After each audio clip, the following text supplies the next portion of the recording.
Hi, welcome to me313, Mechanical Engineering Thermodynamics. The topic of this video is normal shock waves, and the section of the textbook is 17.4. So here are the three learning outcomes. At the end, you'll understand why a shock wave can exist in a supersonic nozzle. You'll know the theory for determining the conditions upstream and downstream of the shock wave, and you'll be able to determine the fluid properties both upstream and downstream of the shock wave. So first I want to talk about shock waves in supersonic converging diverging nozzles. And so first let's kind of look at this diagram. This is a diagram from the textbook. Up at the top we have a converging diverging nozzle just showing the cross-sectional area, for example. And so we have the throat at the minimum area, and then it expands as it diverges at the exit. So if we have some inlet conditions, an inlet pressure P1 with the stagnation pressure P0, and then we have an outlet pressure. And that outlet pressure is usually called the back pressure. And so the back pressure often is given the symbol P sub B, and that just means the pressure at the exit. So sometimes it's also called the exit pressure, or P sub E, exit pressure there.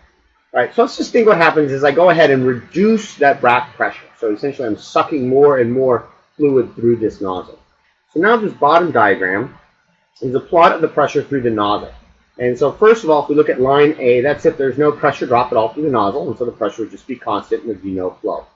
Then what we're going to do is we're going to go to point B, which means we'll drop the pressure at the outlet a little bit. So we're going to drop it down to point P sub B.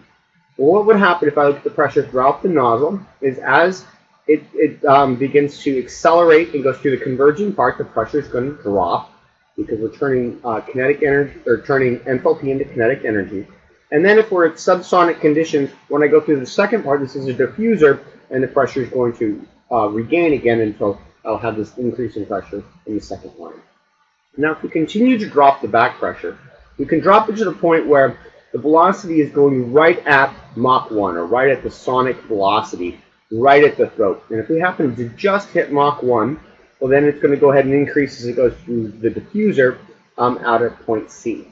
So now what's interesting is if I continue to drop the pressure even further, well, if I go even further, now I'm going to be able to get some supersonic flow, and now the line is going to, if I look at the pressure, it's going to continue to drop, continue to drop, continue to drop. But notice that I'm going to have to somehow get back to point D over here, the pressure at point D. And so if I only dropped it a little bit, all of a sudden I've got to go way up here. And so the way that the system does that is it has this discontinuous zone, and it's called a shock wave, an instantaneous increase in pressure, and that increase in pressure is going to give us an increase in temperature, and that increase in temperature, which is an increase in enthalpy, is going to come at a reduction in the velocity, and then we'll go ahead, and now it's going to be subsonic flow, more or less going through a diffuser, and we'll come up to back point B. And so this point right over here is a shock wave, and it's called a normal shock wave because it forms normal to the direction of flow.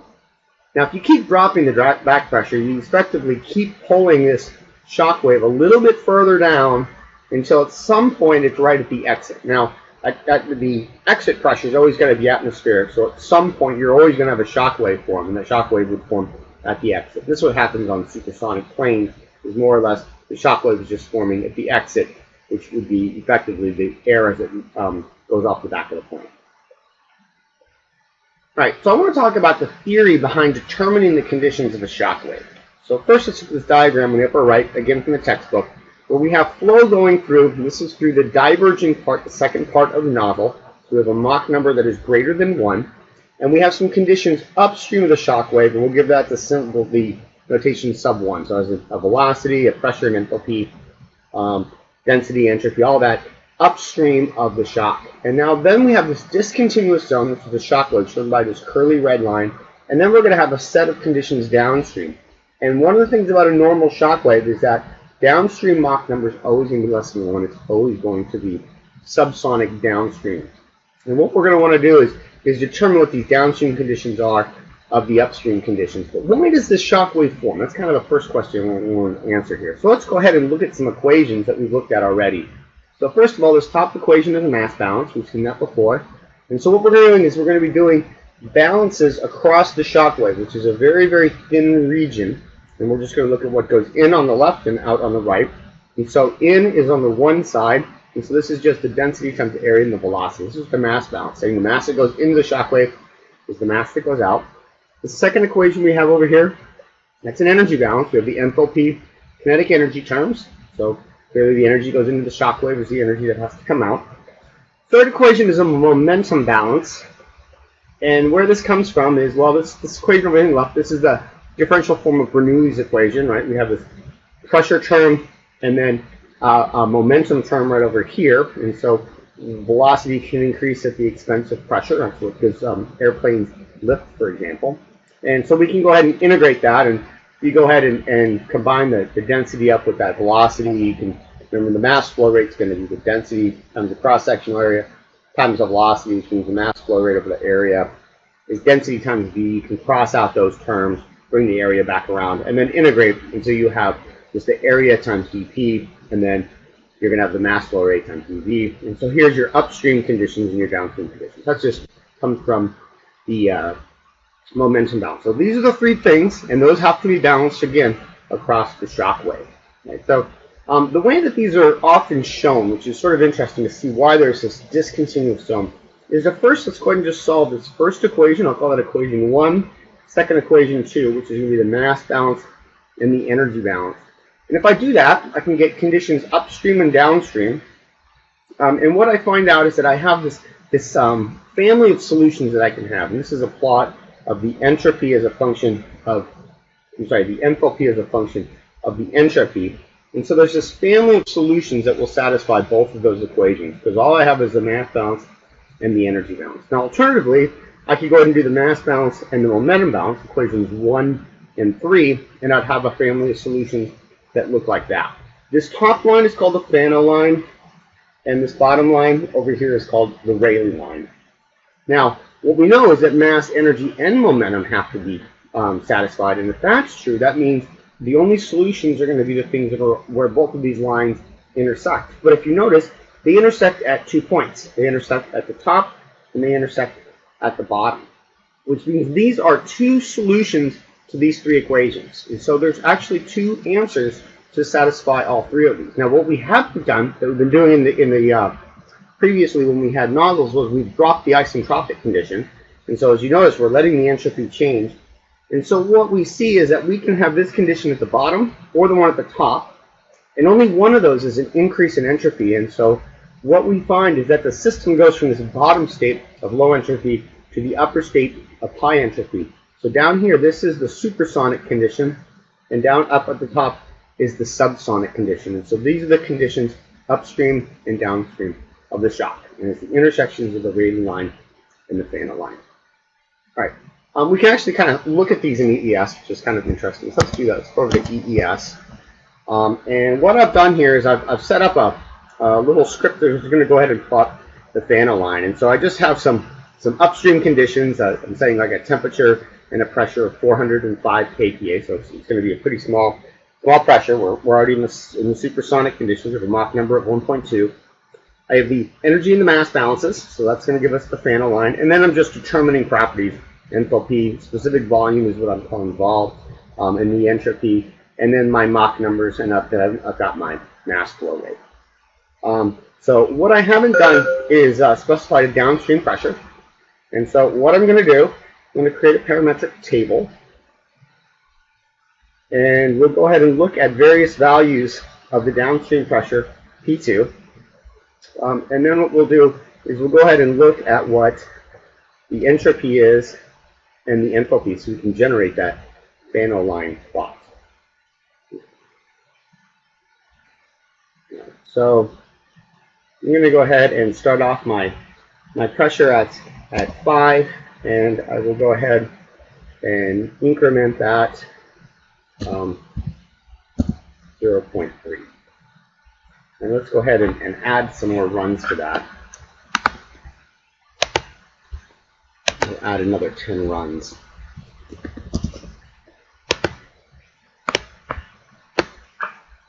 We can look at a slightly larger range.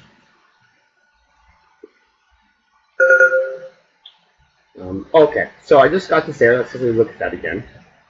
It says that the absolute temperature supplied to this wasn't working. The problem is that ES is having troubles finding those downstream solutions because it's jumping from point 1 up to this arbitrary point 2, and doesn't know. So to help out, what I'm going to do is under variable information, I'm going to set my outlet conditions to something close to the inlet conditions so that it has some idea in general where to work. So I'm going to go ahead and tell it that the outlet of the enthalpy and the entropy and the temperature is something close to what we had upstream. That way it'll be a little bit easier for it to go ahead and find the solutions. Let's see if that helps out. All right, so that went ahead and helped out. So now it's able to find a bunch of downstream conditions as a function of what that pressure is. And let's go ahead and create a plot of this. And so we're going to create an S and an H plot.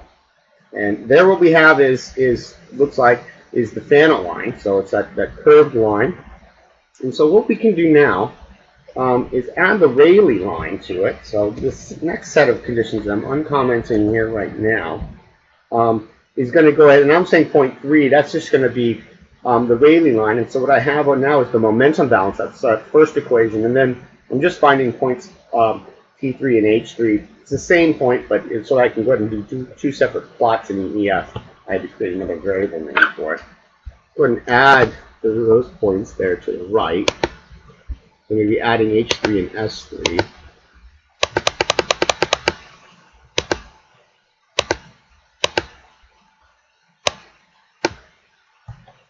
We can solve that.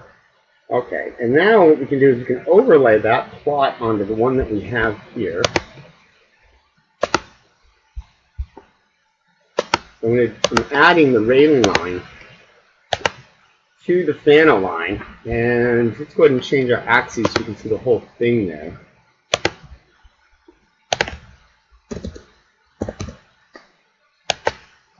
Okay, so now if you look, the black line was the Rayleigh line, or sorry, the black line is the Fano line, blue line is the Rayleigh line, and now we see our two solutions, the bottom where the lines intersect and at the top. The top has a higher entropy, that's going to be the subsonic condition. So what we've seen is we can go ahead and generate both of these solutions just as easily and verify that there's 2-point solutions to satisfy the energy, mass, and momentum balance. But remember, we're not conserving entropy. Entropy increases across the shockwave.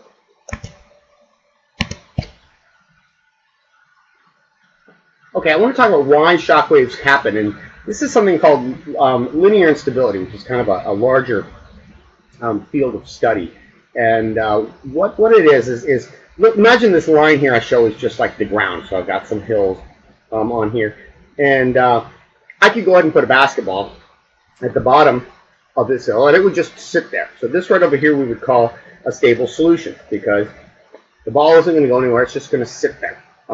Now, that's not the only place that I could put the ball and have it stationary. If I was very careful, I could put it up on the top of the hill. And so there's nothing that says that that wouldn't be fine because a force balance, some of the forces would be equal to 0 and it wouldn't move at all. And so this is actually a solution to the system just as well. But what we know in reality is that this isn't stable. It's really hard because of infinitesimal perturbations in the world that this ball would end up rolling one way or the other. It's kind of like trying to balance a pencil on its pointed end. It's just pretty much impossible because of vibrations that are always occurring. And the ball is going to go from this point over here. So this up here, although it's a solution, is an unstable solution. The bottom's a stable. You could think of this as the supersonic condition upstream of the shock wave. And then what happens is some infinitesimal perturbation, it could be some little small dent or something in the nozzle, is going to cause my system to go from the upper down to the bottom, and then it's going to be that stable subsonic condition. It's going to go roll down there. So this is something that's called linear instability theory, more or less. Something is linearly unstable. And the word linear means that it happens for just infinitesimal small perturbations. So just kind of some background on why things like this happen in nature. Okay, so let's look at how we can go ahead and determine conditions upstream and downstream of the shock. And so first I show table here A33. This is the next table of supersonic. And careful, this table looks a lot, when you first glance at it, like table A32, which was conditions through the nozzle. This right over here is the normal shock function. And so these are the conditions upstream and downstream of the shock. And so you solve those Rayleigh and Fano lines and find those 2 points, what you have, and on the left-hand side is the conditions upstream of the shock. So that's Mach number, which is called MA1. And so it starts off at 1 because that only happens when you have supersonic flow that you get these two solutions. It doesn't happen if you have subsonic flow. And as the upstream Mach number increases, we're going to get stronger and stronger shocks, and downstream, so that's 0.2, is going to have a more and more subsonic flow. So we can determine our downstream Mach numbers. We can also determine the ratio of the pressures upstream and downstream. Same thing with densities and temperatures. The other thing that changes is the stagnation pressure. And so that number sub-zero means it's the stagnation. And so the stagnation pressure actually changes as well because we've increased the entropy. It's the reason stagnation pressure changes across the shock wave. And so there's the ratio of the two stagnation pressures. Here's a system of equations similar to when we looked at the nozzle equations. You can go ahead and use these equations just as well. All of these are going to be functions of Mach number 1 and Mach number 2. So you're going to have to put in both. Really all you need is Mach number 1. You could come to this table and determine Mach 2 or use that equation there. And then 1 and 2 is going to go into the rest of those equations. So either plug these equations into an equation solver or read something off of the table. Okay. Let's do an example to see how we do this. And so here's the problem we're looking at. We have air entering a converging diverging nozzle, and enters slowly. The inlet conditions are 500 kPa 25C. We know a shock wave forms where Mach number is 2, and it's asked for the conditions downstream of the shock. Okay. So the way that you solve these problems when you have shock wave, sort of two steps. Okay. So let's go ahead and there's our nozzle. We'll put our shock wave right there.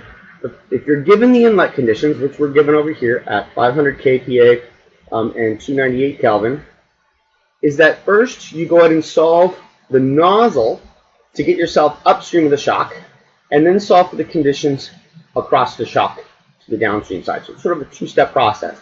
To get that top part, that's table A32, and then the shock wave, we're going to use table A33, whether using the table values or the equation values. Okay.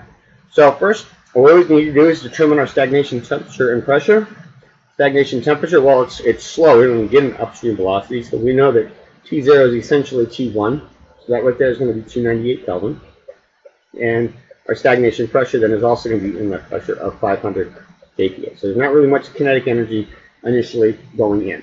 So now what we need to do is we need to get down to our shock wave where Mach number is 2, and this is going to be Mach sub 1 upstream.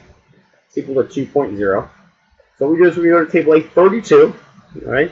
We go down to our Mach number of 2, and right here are all of my conditions upstream of the shock. And so what I realize is that my temperature is going to be 0.5556 of the stagnation, pressure is going to be 0.1278, and my, well actually those are the two conditions I need, upstream temperature and pressure. So let's go ahead and determine that. So upstream, which is conditions 1, 0.5556 of stagnation, which is 298. So upstream, I'm at 165.5 Kelvin. Let's determine our pressure upstream, P1. From the table, that was 0.1278 of my inlet, which was 500 kPa. And so upstream of the shock, I'm at 63.9 kPa. All right. And so now we can go, now we're going to go across the shock wave. And so now we're going to go to 0.2. So now what we're going to do is we're going to be going back, and now we're using table A33, slightly different. And we know our upstream shock is 2, so that's the point right here. And then we just read across, and that's going to give us all of our conditions across the shock wave. So for example, downstream of the shock, our Mach number is going to be 0.5774. We see our pressure ratio, the downstream pressure over the upstream is 4.5. Downstream temperature is 1.6875. Pressure and temperature increase across the shock wave because we're coming subsonic and we're converting kinetic energy into enthalpy. So we can go ahead and use those values to determine our conditions downstream of the shock. So we saw that the Mach number downstream of the shock was 0.5774, which is subsonic, which we'll always have for a normal shock wave. We determine our downstream temperature, that was 1.6875 times the upstream temperature of 165.5 Kelvin. So that gives me a downstream 279 Kelvin temperature. It goes up as I go across the shock wave. My downstream pressure was 4.5 of the upstream pressure, so that's of 63.9 kPa. And that gives me a pressure of 287 kPa. The pressure also goes up, so it's good to remember when a sanity check, temperatures and pressures go up. If I want to know the velocity, first I need to determine the speed of sound. The speed of sound downstream of the shock, so that's going to be the square root of k RT2. So we're going to be downstream of the shock. That, if I put numbers in, is 335 meters per second. And again, I'm using T2 for that. And so now I can go ahead and determine my velocity downstream of the shock, which is going to end up being equal to 0.5774, because that's my Mach number, 5774 of 335. Right? And so that number right over there is going to give me 193 meters per second. So there's my downstream velocity. So that's how I can find all my conditions downstream of the shock. And if you wanted to keep going and maybe find out what happens through the rest, well, realize now what I've done is I've just gone through going through a diffuser, and I'm just going to be going smaller and smaller. I'm starting at a Mach number 2 of 0.5774. So going back to table A32, A32. Right, I'd be at 0.5774, and I would be going in that direction there, and I could just continue to read values off as I exit the diverging part of the nozzle. So that's how you solve those problems.